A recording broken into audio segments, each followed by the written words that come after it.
well off inahwanye no kuvuga well to do.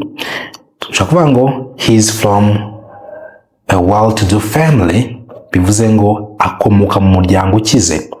A well to do family ni umuryango umeze neza, umuryango ukize.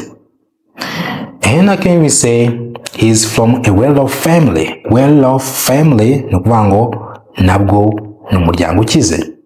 He's from a well off family. Well off or well to do byose bivuze yuko rich.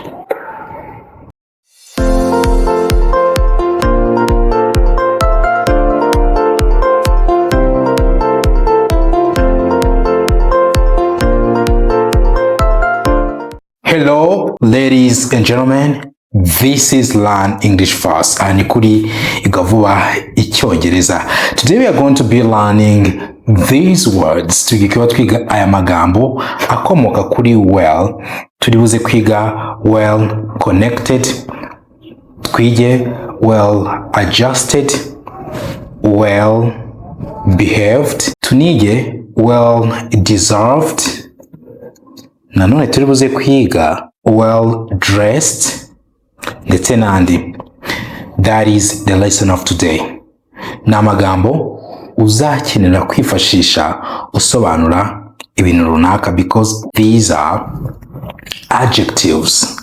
Adjectives ni amagambo tuba dukoresha dusobanura ikintu, dusobanura ahantu, dusobanura umuntu. That is what we call adjectives. And today you are going to learn them and know how to use the words. Turuze kuyiga ushobora no kuyakoresha. Tukwibutse yuko these are the books that we use when we are teaching you vocabulary. Ibi nibyo bitabo twifashisha tukwigisha vocabulary. This is level 1. Iki kiba kiri level 1, kikigura 35. And you have level 2. This book it's 45,000. Ni ibihumbi 45. Iki ni igitabo cya page 360. Iki kindi gitoya ni page 200. Okay? If you need a book, ukeneye kimwe muri ibi bitabo kigufasha kuzamura urwego rwawe rw'amagambo, niba mu gihe uri kuvuga amagambo kubana makeya, these are the books for you. Ibi ni ibitabo byagufasha gukemura icyo kibazo cyo kuvuga amagambo kumva arakubana makeya. And again, I want you to know that we can teach you wherever you are. Twakwigisha aho uri hose. If you are in USA, Canada, Europe, or any part of the world and you feel like you want to be part of us, we can teach you via Zoom. Uri muri Amerika, muri Canada, muri Europe n'ahandi hose ku isi, ukaba wifuza kwigana natwe, turagukurikirana kuri Zoom. You might be the next person, my friend, to be speaking English confidently and fluently. Ubu tuvugana ushaka kuvuga Icyongereza bikugora, next year mu mwaka utaha kuzavuga Icyongereza udategwa wifitiye icyizere. Our number is on the screen. Nimero zacu ziri kuri screen. You can contact us if you want to learn with us or if you need a book. Ukeneye igitabo cyangwa se ukeneye kwigana natwe watuvugisha. We are going to start with well appointed. Well appointed bivuze yuko you have required equipment. Ishobora kuba ari ikintu cyangwa se ari umuntu. If you are well appointed, you have required abilities. Ufite ubushobozi bukenewe. Okay? For example, you can say, we reserved a room in a well-appointed holiday resort. We reserved a room in a well-appointed holiday resort. Bivuze ngo twafashe icyumba ahantu ho kurukira harimo buri kimwe. When it's well appointed, bivuga ngo ibikenewe byose aho birahari. That is well appointed. Good. Next one is well behaved. Well behaved tuyikoresha tuvuga nk'umuntu yuko ari well behaved. No ku nyamaswa twayikoresha tuvuga wenda nk'imbwa ko iri well behaved, ariko cyane cyane iyo twayitoje tuvuga ko iri well tamed. Well tamed bivuze ngo iba yaratojwe neza. No well behaved uba witwararika, witwara neza. That is well behaved. For example, you can say the crowd was well behaved during the concert. The crowd was well behaved during the concert. Crowd aba ari imbaga y'abantu. The crowd was well behaved bivuze ngo abantu bari bitwaye neza during the concert. Dukoresha during tugaragaza yuko ikintu cyari kiri kuba mu gihe concert yari iri kuba. The crowd was well behaved bivuze ngo imbaga y'abantu bari bitwaye neza. The crowd was well behaved during the concert. Mu gihe igiterane cyari kiri kuba, abaturage cyangwa se imbaga y'abantu bari bitwaye neza. Next one is well built. Well built iyo tuyikoresha tuvuga yuko umuntu ateye neza. Well built. For example, it's a handsome young man who works out. To work out bivuga gukora imyitozo ngororamubiri. Then if you see him, you can say I've seen a well-built young man. I've seen a well-built young man bivuze ngo nabonye umusore uteye neza. That is well built. Tuvuga built ntabwo tuvuga built, ntabwo tuvuga build kuri inshinga iri muri infinitive ngo build cyangwa se build. Ibyo byombi ntabwo bibaho. Icyongereza ntikibaho. Niba runakizi ugishize ku ruhande ugikizima tuvuga built. Well built young man ni umusore uteye neza. That's it. Next one is well deserved. Well deserved, when you deserve something, ni ikintu uba ugikwiriye because you earned it. Waragikoreye. You worked so hard for it, then you deserve it. When you deserve something, uba ugikwiye kubera yuko hari icyo wakoze. In other words, you merit it. Okay?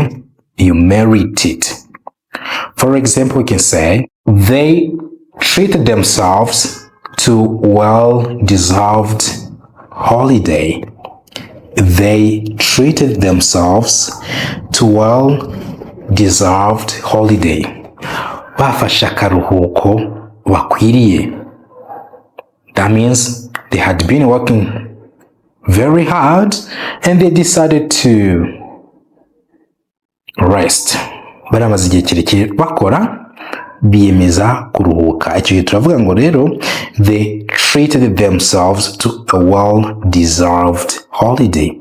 Bafashe akaruhuko bakwiriye wenda nyuma yo gukora. That is it. That is well-deserved. Nk'urugero, nugera igihe ukabona akazi kubera yuko wize Icyongereza ukakimenya, it will be well-deserved job. Well-deserved job ni akazi ukwiriye because you worked so hard for it, kuko uzaba warabikoreye. You spend a lot of hours learning English. Uzaba maze amasaha menshi wiga Icyongereza, so it's a well-deserved job. Ni akazi ukwiye. Next one is well done. Well done ni ijambo dukoresha tubwira umuntu ngo bravo, great, byiza cyane. That is well done. But that's not what I want to talk about. Well done tunayikoresha turi kuvuga for food, nk'ibiryo, nk'iyo inyama zitetswe tugira ibyo twita rare. Rare ni inyama zitetse zimwe dushikura ziba zikomeye cyane. That is rare. Tukagira izo twita medium. Medium ziba zirimo hagati. Nujya muri restaurant bashaka kuzakubaza ngo uri buze gufata inyama zimeze gute. So ni ubwoko butatu. Tugira rare, tukagira medium, tukagira well done. Well done ni zimwe zihiye cyane. That is well done. Good. Example, the steak served well done. Steak n'umunopfu. The steak served well done. Singo babahaye steak zihiye cyane. Next one is well dressed. Well dressed ni ukuba wambaye neza. Well dressed. Well dressed, that means wearing smart clothes or in elegant clothes. Mu gihe wambaye imyambaro myiza isa neza, that is well dressed. Example, the next candidate was well dressed. Umukandida wakurikiyeho yari yambaye neza. The next candidate was well dressed. Good. You can meet your friend, shaka wahura n'inshuti yawe ukabwira ngo you are well dressed today. Uyu munsi wambaye neza. You are well dressed today. Uyu munsi wambaye neza, that is well dressed. Kimwe mu bintu byagufasha kuvuga icyongereza ndetse bitakugoye ni ukumenya interuro zitandukanye zikoreshwa mu buzima busanzwe. Iki gitabo kirimo interuro 5,000 zisobanuye mu Kinyarwanda, hakabamo n'ibibazo ndetse n'ibisubizo by'ibyo bibazo, ku buryo mu gihe umuntu akubajije ikibazo ushobora kuba wasubiza nta kibazo, cyangwa se mu gihe ukeneye kuba wabaza ushobora kuba wabaza icyo ushaka kubaza. Ikindi harimo interuro ku ngingo zigiye zitandukanye, ku buryo kugira iki gitabo byagufasha mu cyongereza cyawe cyo kuvuga. Niba mu gihe uri kuvuga amagambo akubana makeya, this is a book for you. Iki ni igitabo cyagufasha. Iki gitabo kigambiriye kuzamura inyunguramagambo zawe z'icyongereza. Harimo amagambo asobanuye English and Kinyarwanda dictionary, inkoranyamagambo y'icyongereza ndetse n'ikinyarwanda. Rero niba ushaka kuzamura urwego rwawe rw'inyunguramagambo, this is a book that you need. More than 200 pages. Pages zirenga 200 z'amagambo y'icyongereza asobanuye mu Kinyarwanda. This book can help you to improve your vocabulary. Iki gitabo cyagufasha kongera inyunguramagambo zawe. Igihe cyose turi gusobanura ibikorwa, dukenera gukoresha inshinga. Okay? Iki gitabo kirimo regular verbs, inshinga zikurikiza amategeko, irregular verbs, inshinga zidakurikiza amategeko. Kuri buri nshinga tukaguha urugero, okay, ku buryo uramenya inshinga ukaba ushobora no kuba wayikoresha. Ikindi nanone harimo ibihe 12, ibihe 12 by'icyongereza bisobanuye, ku buryo mu gihe umaze gusoma iki gitabo uba ushobora kuba wakoresha inshinga nta kibazo. Inshinga nicyo gice cy'ingenzi mu nteruro, kuko aba ari nk'umutima w'interuro.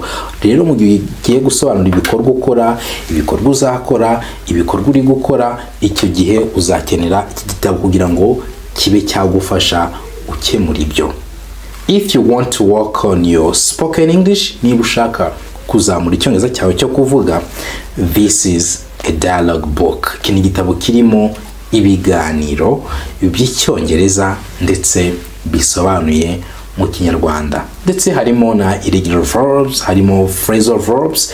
This is a book that you need if your purpose is only speaking. Niba kumva icyongereza ubasha ko wacyumva, ariko kuvuga wajya kuvuga interuro ugiye gukoresha kumva ntabwo ziri kuza neza, ufashe igitabo ukagisoma rimwe, inshuro 2, ukabirangiza, ukakinyuramo, ukakirangiza, ukongera ukagisubiramo. Icyo gihe you can speak English with this book. Ni ufata igitabo ukagisoma, warangiza kugisoma ukihatira no kumva icyongereza cyane. Ibyo bikoze, you are good to go. Biba birangiye, icyongereza watangira kukivuga ndetse nta kibazo. And finally, this is a book, kana gatabo gatoya gahuriza hamwe ibikomoka muri bya bitabo byose nagiye nkwereka, akaba kanagura make 18,000. Rero nako ugakeneye, we can help you to get it, kuko hari abagenda batubwira yuko bakeneye ibitabo by'amafaranga makeya. We prepared this book for you. So if you need either one of our books, waduvugisha kuri 080 29 3 1 2 cyangwa se 0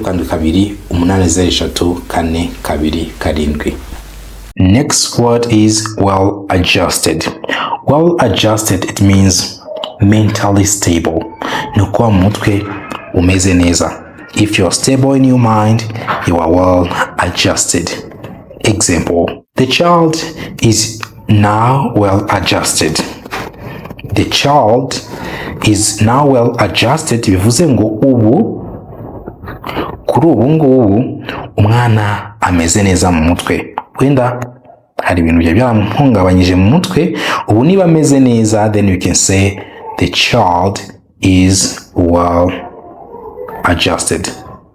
Or the child is well adjusted today. Ubu noneho umwana ameze neza. Next is well connected. When you are well connected, that means you know influential people. Iyo uri umuntu uziranye n'abantu bakomeye, tuvuga yuko uri well connected. For example, you can say, talk to him, he's well connected. Uzavugana nawe aziranye n'abantu bakomeye. Talk to him, he's well connected. Next is well known. Well known, it means renowned or famous. Umuntu w'icyamamare tuvuga yuko ari well known. Example, you can say, the picture was taken by a well-known photographer. The picture was taken by a well-known photographer. Bivuze ngo ifoto yafashwe n'umufotografi cyangwa se n'umufotozi uzwi cyane. The picture was taken by a well-known photographer. Well off inahwanye no kuvuga well to do. Tushobora kuvuga ngo he's from a well-to-do family. Bivuze ngo akomoka mu muryango ukize. A well-to-do family ni umuryango umeze neza, umuryango ukize. And I can even say he's from a well-off family. Well-off family ni ukuvuga ngo nabwo ni umuryango ukize. He's from a well-off family. Well-off or well-to-do byose bivuze yuko rich ari umuryango ukize cyangwa se I'm well off these days. Me miss meze neza. I have a lot of money. I'm well off. Good. Next one is well timed. When something is well timed, for example, tugufasha nk'ubukwe, you can say their marriage was well timed. It means everything happened on time. Ni igihe buri kintu kibera ku gihe. That is well timed. The meeting was well timed. Inama yagenze neza, buri kintu cyose cyakorerwaga ku gihe cyacyo. The meeting was well timed. Let me give you a bonus. Bonus ngiye kuguhereza ni well meaning. Well meaning tuyikoresha tuvuga yuko umuntu yaragambiriye neza but ntibyumvikane. Ibyo twita well meaning. Okay? That means you're trying maybe to help someone but he doesn't or she doesn't understand. Ushaka gufasha umuntu ariko akaba adashaka kuba yabyumva.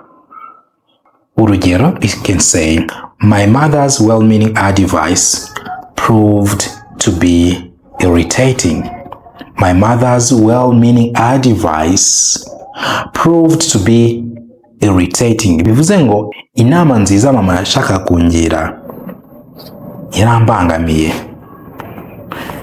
It was well-meaning, yari inama nziza akugambiriye neza, but then inama ntiwayakira neza. Proved to be irritating. My friend, this brings us to the end of our lesson today. Keep learning, keep growing, and see you next time.